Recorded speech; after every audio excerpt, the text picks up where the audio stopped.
Nosso tema sobre carboidratos, agora na parte 3. Na aula anterior, nós falamos sobre polissacarídeos, iniciamos o estudo e falamos sobre as celuloses. Hoje iniciaremos o estudo dos polissacarídeos falando sobre as hemiceluloses, que são substâncias solúveis em água e fazem parte da parede celular das plantas e atuam como fibra alimentar. Nós falaremos de fibra alimentar daqui a pouco. Na panificação, exemplo de uso das hemiceluloses. Na panificação, ela vai ajudar a melhorar a capacidade de reter água na farinha, que como vocês irão ver em panificação no terceiro ano, a retenção de água por uma farinha é de extrema importância, pois auxilia tanto na mistura como no aumento do volume da massa e outras funções. Nós temos também outro polissacarídeo denominado pectina.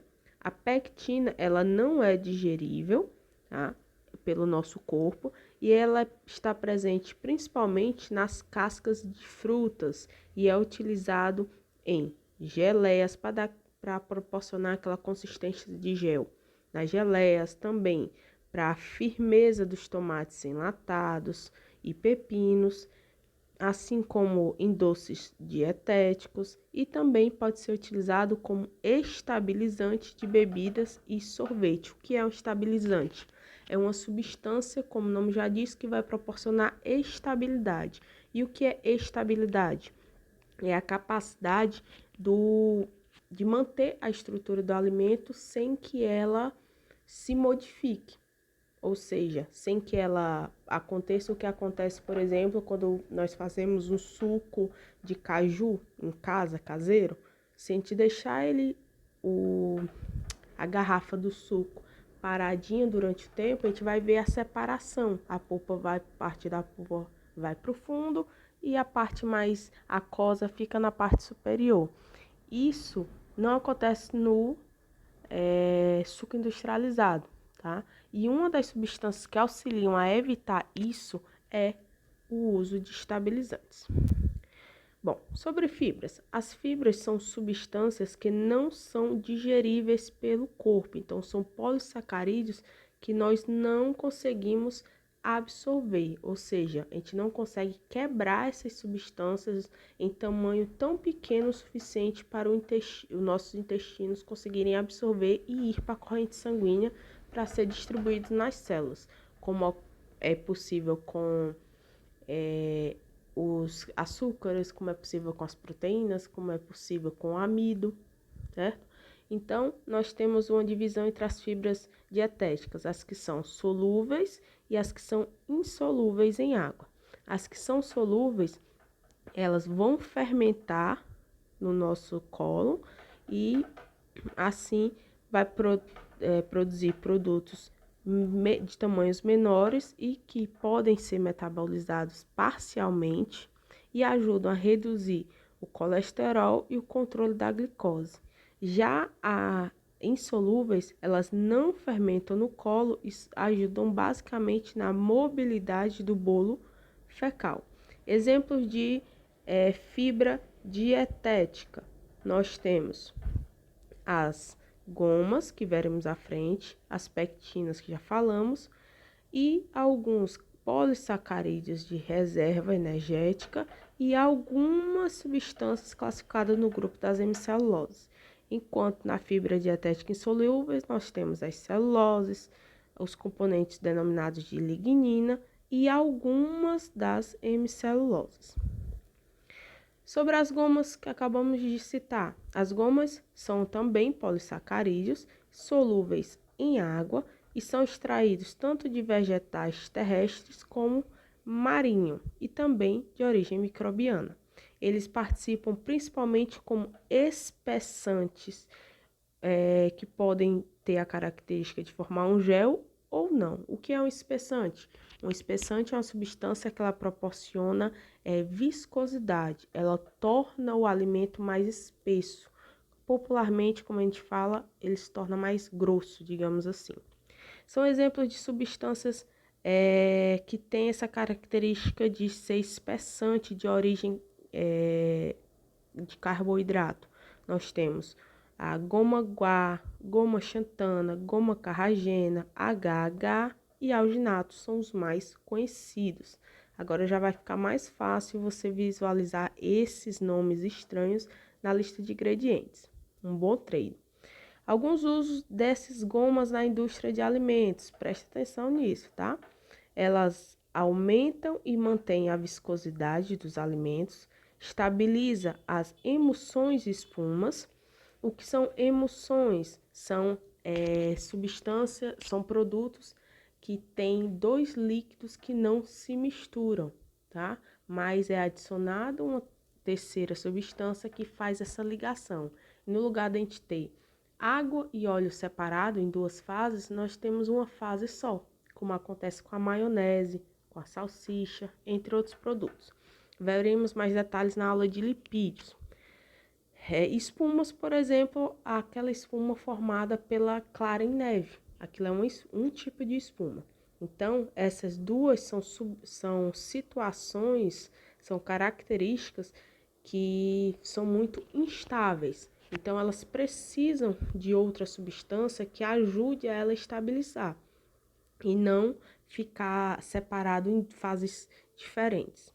Nós temos também a capacidade de formar gel, a melhoria da textura, a prevenção da cristalização de açúcares para evitar que, por exemplo, o seu sorvete tenha um gosto diferente e também a textura arenosa. E também participa como fixador de aroma. As gomas podem ser utilizadas na fabricação de salsichas, na fabricação de determinados tipos de queijos e sorvetes, na confeitaria e panificação, em bebidas, molhos e também no preparo, em produtos de preparo instantâneo, aqueles que são produzidos só dissolvendo em água e precisam ou não de aquecimento. Aqui um exemplo de rótulo para a gente identificar essas gomas.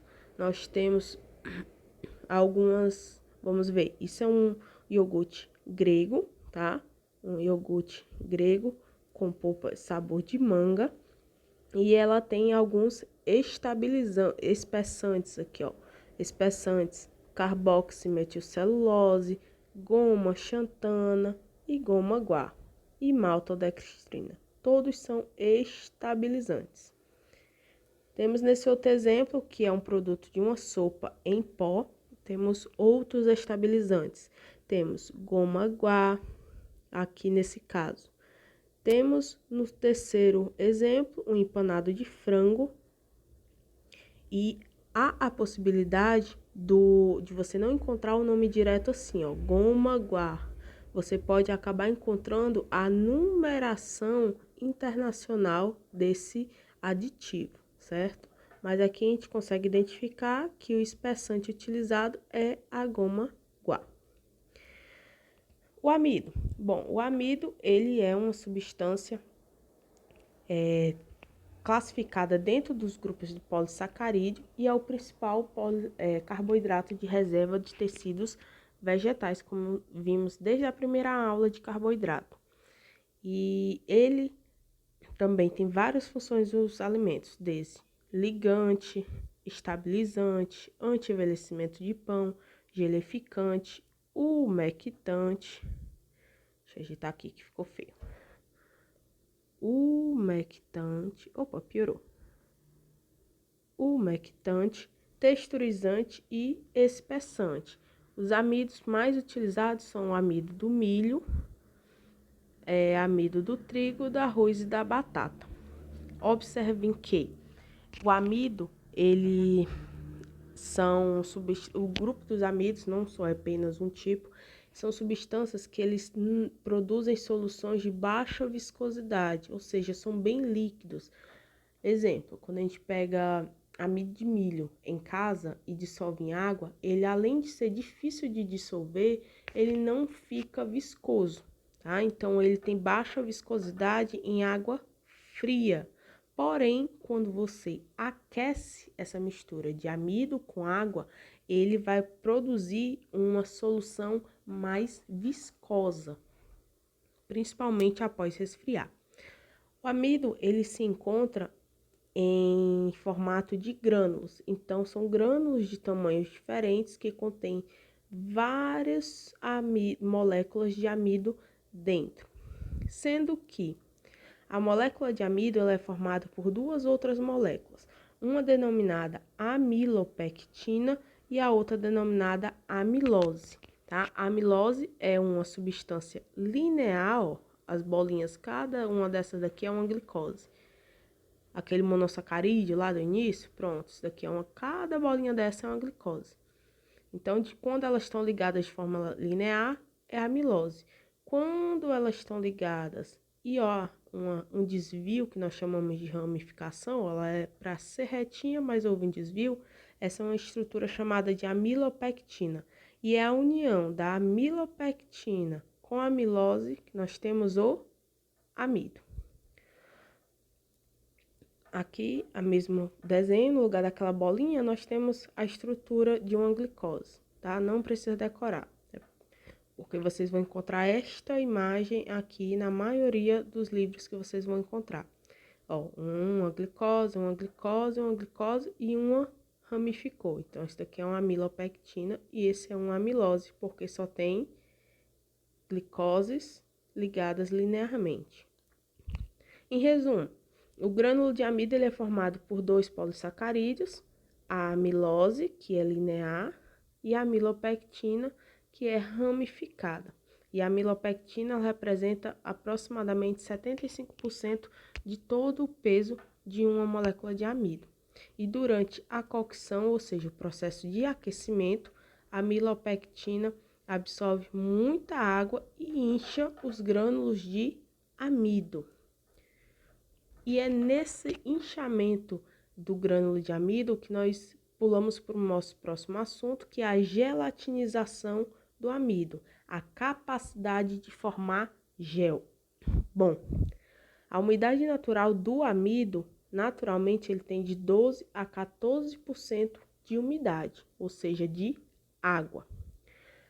Porém, esses grânulos de amido, eles são pouco solúveis quando a água está fria, com baixa temperatura. Porém, quando é aquecido, ela fornece um grânulo transparente, translúcido. E isso é muito importante e é percebido quando se cozinha o arroz, tá? Ele fica uma coloração não, fica com uma aparência mais vítrea, mais brilhante. O que é que acontece no processo de gelatinização? Nós temos o grânulo de amido, certo? E ele vai ser adicionado na água e vai começar a absorver moléculas de água e inchar. Vai ter uma hora com o aumento da temperatura que esse grânulo não aguenta e rompe-se. Parte das moléculas de água saem desse grânulo e outra parte vai ficar retida no meio entre as cadeias de amilose e amilopectina. É esse aprisionamento de moléculas de água entre as cadeias de amilose e amilopectina dos grânulos de amido que você tem aquela impressão de um gel ser um vidro mole, certo? Então, para a gente entender com um pouco mais visual, assim, mais prático, na verdade, lembrem quando a gente vai produzir um mingau. Aqueles cremogema, por exemplo, ele é rico em amido. O que é que acontece? O pozinho tem vários grânulos de amido, entre outros componentes, mas principalmente amido. Você vai dissolver em água fria, vai levar ao fogo, certo? Para aquecer e com o aumento da temperatura, o que é que acontece? O grânulo vai absorvendo ainda mais água para dentro de cada grânulo, até que ele vai chegar a um ponto que vai romper. Você, obviamente, a nível macroscópico, a olho nu, você não vai conseguir ver esse processo, né, na hora que o grânulo se rompe. Mas ocorre a quebra desses grânulos e parte da água, boa parte da água, ela fica no meio das cadeias de amilose e amilopectina. O que você consegue ver visualmente, assim, a olho nu, é quando ele passa a ter uma textura, no lugar de ser aquele líquido, né, sem viscosidade, ele passa a ficar grosso, a ter uma viscosidade e ficar brilhante. Então, este processo de absorção de água a determinada temperatura, nós denominamos de gelatinização do amido. E quando esse amido gelatinizado resfria, o que é que acontece? Acontece a denominada retrogradação do amido. Então, o que é a retrogradação do amido? É um fenômeno que ocorre devido ao resfriamento de uma solução de amido que for gelatinizado. Um exemplo prático, quando a gente faz o mingau, né? Fez o mingau, pegou o pozinho, dissolveu em água, levou para o fogo, ele ganhou viscosidade porque gelificou. Quando você coloca ele no prato e deixa esfriando, ocorre a formação de uma películazinha em cima. Essa película, ela é mais, apesar de ser bem fininha, mas ela é mais dura do que a parte interna do mingau, a parte de baixo do mingau. Então, essa película mais enrijecida, ela é um amido retrogradado, ou seja, é um amido que parte daquelas moléculazinhas de água que tinham sido absorvidas, estavam entre as cadeias de amilose e amilopectina, parte dessas moléculas saem, são expulsas de dentro das cadeias. E isso é o que a gente chama de cinérese, tá? E como consequência, o que é que a gente tem da retrogradação do amido? Nós temos a redução do volume do produto, aumento da firmeza, por isso a gente tem aquela peliculazinha do mingau mais firme, e também a expulsão de parte da água, deixando a parte que está retrogradada mais ressecada. E essas reações de retrogradação, ela é favorecida por baixas temperaturas, ou seja, é mais favorável ocorrer quando você baixa ainda mais a temperatura, principalmente próximas a 0 graus Celsius, e também é favorecida quando nós temos uma concentração muito grande de amido. Bom, essas são as referências utilizadas na aula de carboidrato. Espero que vocês tenham gostado da aula de hoje. Resolvam os exercícios, vejam o material de apoio, participem do fórum, não percam os prazos e enviem suas dúvidas. Até a próxima aula.